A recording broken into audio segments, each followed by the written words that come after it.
ఎప్పుడైతే జ్ఞానాన్ని మనిషి ఒక సాధనమని భావిస్తాడో, ఇంకేదో వస్తువుని చేజెక్కించుకునే సాధనంగా జ్ఞానాన్ని అన్వేషిస్తూ బయలుదేరతాడో, అలాంటి వాడు జ్ఞానం గ్రహిస్తున్న సమయంలో అతని మనసుకి స్థిరత్వం లభించదు. జ్ఞానం అతని ఆత్మ యొక్క గుణంగా ఎన్నటికీ మారదు. ఏ రంగైనా సరే వస్త్రానికి కల సహజ సిద్ధమైన గుణం కాదు. అందుకే సూర్యుని ప్రకాశంలో ఎండి ఆ రంగు వెలసిపోతుంది. ఏ వ్యక్తి అయితే అపూర్వమైన జ్ఞానానికి కల విలువను అర్థం చేసుకుంటాడో అతను ఉత్తముడు అనిపించుకుంటాడు.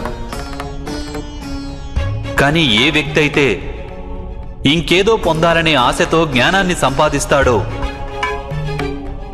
అతడు జీవితాంతం శ్రేష్ఠుడనిపించుకునే ప్రయత్నంలోనే ఉంటాడు. కానీ అతను ఉత్తముడు మాత్రం కాలేడు. మీరు కూడా జ్ఞానం సముపార్జించారు, కానీ ఒక ఆశయం కోసం. భగవంతుడి సన్నిధిలో ఉండి కూడా మీకు మనశ్శాంతి దొరకలేదు. మీరు సర్వదా పోటీ పడుతూనే ఉన్నారు ఎక్కడో ఉన్న అర్జునుడితో. మళ్ళీ వస్తాను. భరత వర్షంలోనే శ్రేష్ఠ ధనుర్ధారినై నేను తప్పక తిరిగి వస్తానని మీకు నమ్మకం కలిగించి మరీ వెళ్తాను. మీ శిష్యులందరికన్నా నేను శ్రేష్ఠుడని అనిపించుకుంటాను. అలా జ్ఞానం సంపాదించాలనే మీ ఆశయంలోనే లోపముంది. అలాంటిది ఈ విద్యను మీరు మరచిపోవడం సహజమే కదా అంగరాజా. పోటీ పడకుండా నేను ఎలా వెనక్కి తగ్గగలను వాసుదేవా? నా జీవితంతో నేను ఏ విధంగా రాజీ పడగలను? ఈ సమాజం నిరంతరం నా వ్యక్తిత్వాన్ని కాలరాస్తూ వచ్చింది. నాలోని శక్తికి తగిన గౌరవం ఇవ్వలేదు. నా స్వప్నాలను స్వీకరించలేదు. నేనొక సూతపుత్రుడనంటూ ఎప్పుడూ అవమానపరుస్తూ వచ్చింది. నీ పితృదేవుడి మాట వినిపించుకో. సూతులకు శస్త్రాలు సంధించే సామర్థ్యం ఉండదని ఆయనకి బాగా తెలుసు.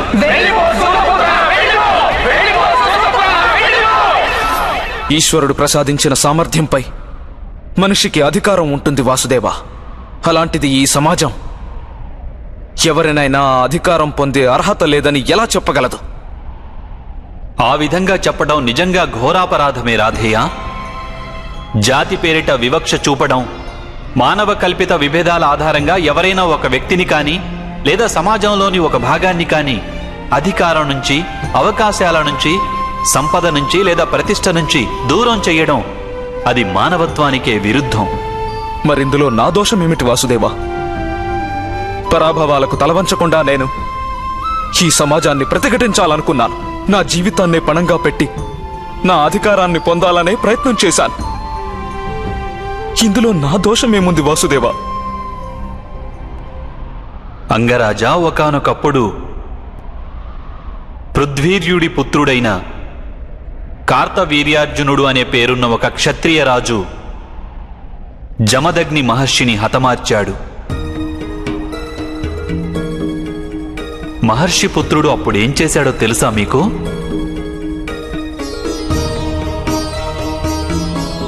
పితృవియోగంలో కూడా అతను లోతుగా ఆలోచించాడు. తన తండ్రి మహర్షి జమదగ్నిని ఎందుకు హతమార్చారో ఆలోచించాడు. ఆ అధర్మానికి మూలం ఎక్కడుంది? అతను తను పడుతున్న బాధలను విస్మరించాడు. సమాజాన్ని పీడిస్తున్న బాధలన్నింటినీ తనవిగా మార్చుకున్నాడు. అధర్మాన్ని ఆచరించే క్షత్రియులను నాశనం చేసి సమస్త ఆర్యావర్తాన్ని పరిశుద్ధం చేయడమే తన జీవిత కర్తవ్యంగా మార్చుకున్నాడు. ఆయనలో కేవలం ప్రతీకార వాంఛే ఉండి ఉంటే ఈరోజు ఆయనకు పరశురామ ప్రభు అనే పేరు వచ్చేది కాదు.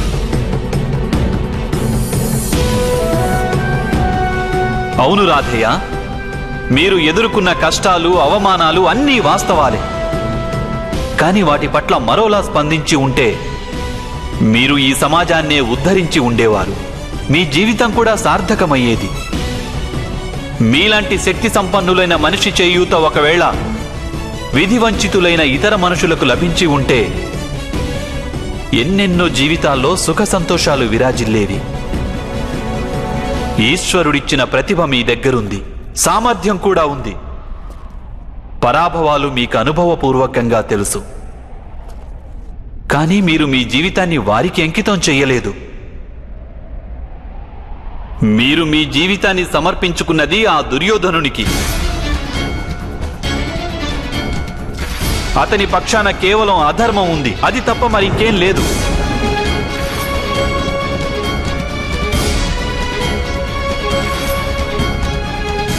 ఇప్పుడు మీ పరిస్థితి ఎలా ఉందో చూసుకోండి. మీరు ఆ దుర్యోధనుని పక్షాన నిలబడ్డారు. మీరు పాంచాలి వస్త్రాపహరణ లాంటి పాపంలో భాగం పంచుకున్నారు. మీరు మీ మాత కోరికను కూడా మన్నించలేకపోయారు. మీ సోదరుల ముక్కుపచ్చలారని 2 పుత్రులను హతమార్చారు మీరు. ఇక ఈరోజు మీ ధర్మాన్నే కోల్పోయి, మీ విద్యను కోల్పోయి, మీ సంతోషాన్ని కోల్పోయి, మీ తమ్ముడి చేతిలోనే మరణించడానికి ఇక్కడ సిద్ధంగా నిల్చున్నారు.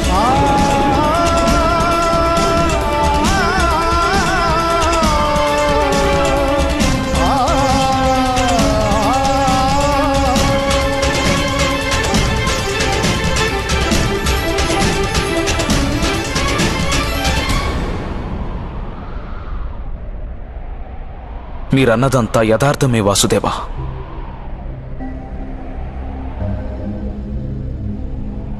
అయినా ఇప్పుడు నేను నా మిత్రుడు దుర్యోధనుడు చేసిన ఉపకారాన్ని విస్మరించలేను. ఏమిటా ఉపకారాలు రాధేయ? మీతో స్నేహం చేశాక ఆ దుర్యోధనుడు ఆర్యావర్తంలోని సమస్త సూతులకు, బాధితులైన మనుషులందరికీ వారి వారి అధికారాలు ఇచ్చేశాడా? దౌర్జన్యాలకు, అన్యాయాలకు గురైన ప్రజలకు అభయమిచ్చి హక్కున చేర్చుకున్నాడా? లేదు, లేదు రాధేయ. అతను కేవలం తన స్వార్థం కోసమే మీకు మిత్రుడయ్యాడు. మీ మనసులో అర్జునుడి పట్ల ప్రతీకార భావం ఉందని అతనికి తెలుసు. అది చూసే అతను మీకు మిత్రుడయ్యాడు. ఒకవేళ మీరు మీకు కలిగిన ఆ బాధలను మరచి సమాజంలోని బాధలను మీవిగా చేసుకునుంటే ఆ దుర్యోధనుని మైత్రి కేవలం బూటకమని అర్థం చేసుకునేవారు. ఒకవేళ దుర్యోధనుడిలో నిజమైన ఉపకార బుద్ధి ఉండి ఉంటే మీరతని ద్వారా లోకంలోని అనేక బాధితులకు సహాయపడగలిగి ఉండేవారు. వాస్తవానికి అతడిని అన్ని అధర్మాలు, అపరాధాల నుండి విముక్తుణ్ణి చేసి ఉండేవారు. కానీ మీరు ఈ సత్యాన్ని అర్థమే చేసుకోలేదు. మీపై అతను చేసిన ఉపకారాలకు వాస్తవానికి ఏమాత్రం విలువ లేదు. నా జీవితంలో సర్వదా బాధితులకు, వంచితులకు దానాలిచ్చాను వాసుదేవా. నా సంపదలో నా కోసం ఏదీ మిగుల్చుకోలేదు. ధనం దానం చేస్తే వచ్చే లాభం దానం చేసిన వారికి దక్కుతుంది, దానం పొందేవాడికి కాదు.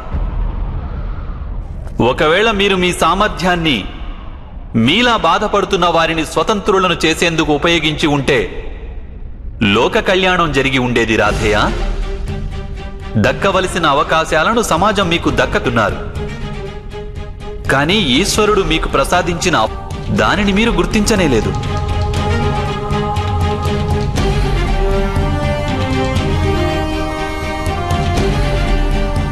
కనీసం ఈ ఒక్క సత్యం తెలుసుకోండి.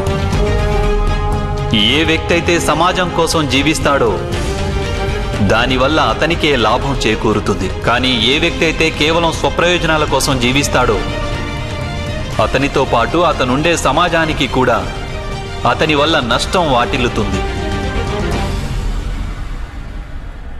కురుక్షేత్రంలో ఈరోజు మనం చూస్తున్న ఈ విధ్వంసం, దానికి కారణం ఆ దుర్యోధనుడో వాళ్ళ మేనమామ శకునో కాదు. ఈ పాపం 3 మహారథులు చేశారు. మహితాత్ముడు భీష్ముడు, గురు ద్రోణుడు, చివరిగా మీరు రాధేయ.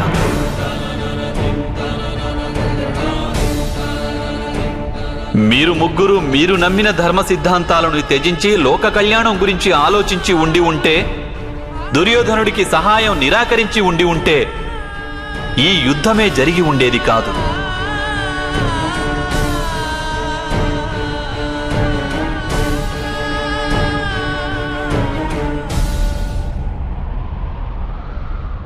మీరంటున్నది సత్యమే వాసుదేవా.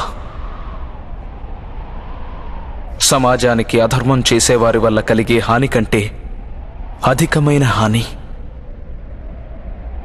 ధర్మం తెలిసిన వారి క్రియాశూన్యత వల్లే కలుగుతుంది. ఈ మహాయుద్ధం ఆపలేని మేమే దోషులు.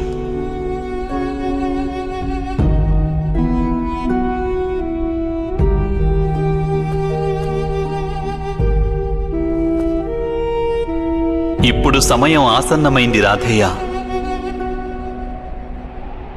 మీ దుఃఖాలను మరిచిపోండి, మీ అధర్మాన్ని త్యజించండి, అలాగే మీ మరణాన్ని స్వీకరించండి రాధేయ.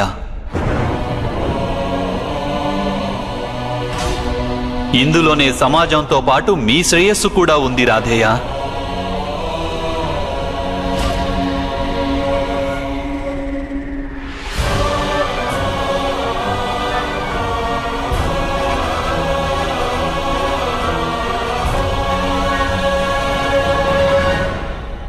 మీరిచ్చిన ఆదేశాన్ని స్వీకరిస్తున్నాను వాసుదేవ.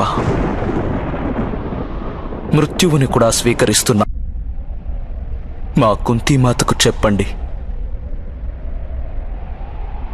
నేను క్షమాపణలు కోరుకున్నానని.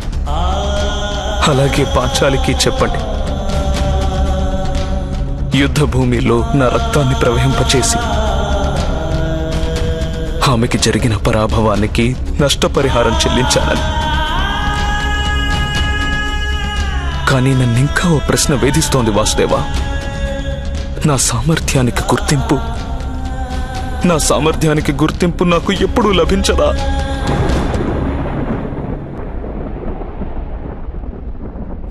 రాధేయ,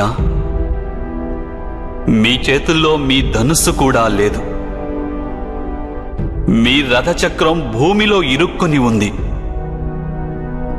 అలాగే మీరు నేర్చిన విద్య మీకు జ్ఞప్తికి రావడం లేదు. ఇలాంటి అవకాశాన్ని వినియోగించుకొని మిమ్మల్ని వధించవలసి వస్తోంది రాధేయ. ఇదొక్కటి చాలదా మీ సామర్థ్యాన్ని చాటి చెప్పడానికి?